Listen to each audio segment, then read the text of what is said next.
Boa tarde, turma. O tema central da nossa aula de hoje são as reformas religiosas ou reformas protestantes que ocorreram na Europa a partir do século XVI.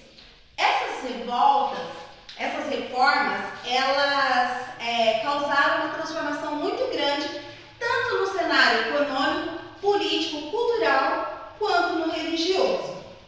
Mas para iniciar o nosso diálogo, o nosso bate-papo da aula de hoje, eu quero fazer uma pergunta para vocês. O que vocês entendem pela palavra reforma?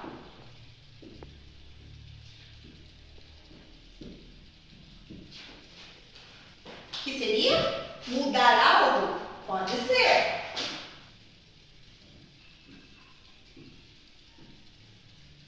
O que mais, pessoal, que vocês têm para sugerir? Transformar, tornar-se novo, arrumar algo. Tornar algo novo. O que mais? Vocês têm para sugerir? Transformar.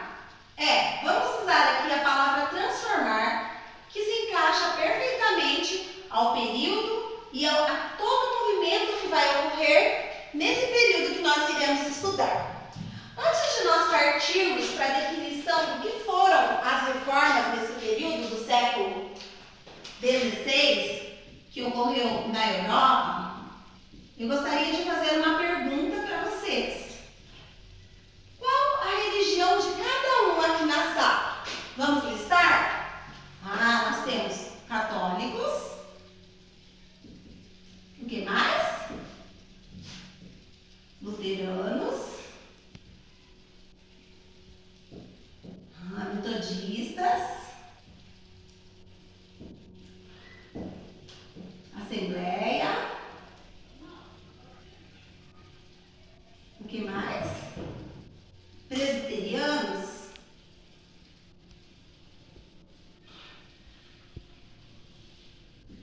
Essas religiões são religiões que nós chamamos de evangélicas.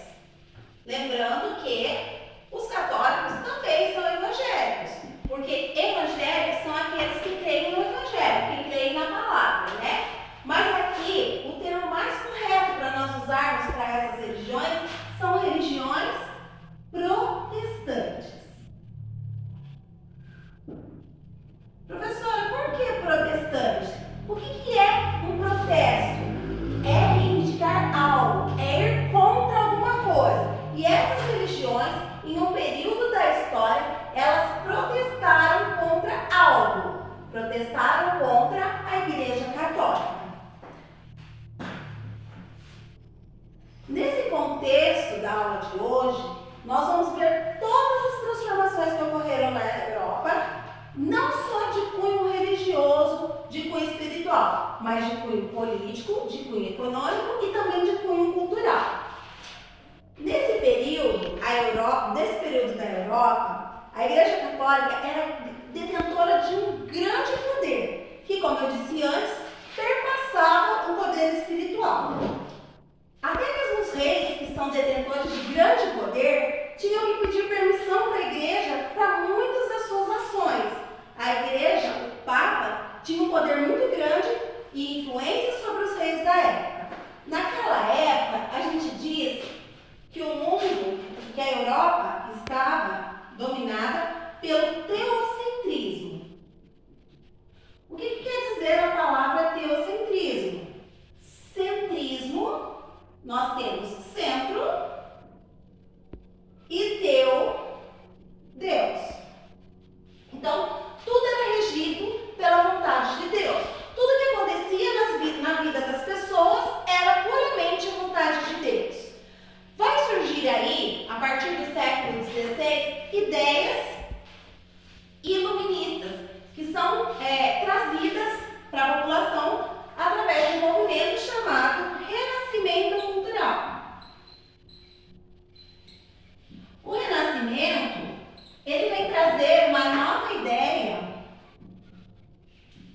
que traz o antropocentrismo. O que quer dizer antropocentrismo?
Martinho Lutero, que era um monge da Igreja Católica e também professor da Universidade de Wittenberg, ele começa a questionar muitos dos abusos que aconteciam na Igreja Católica.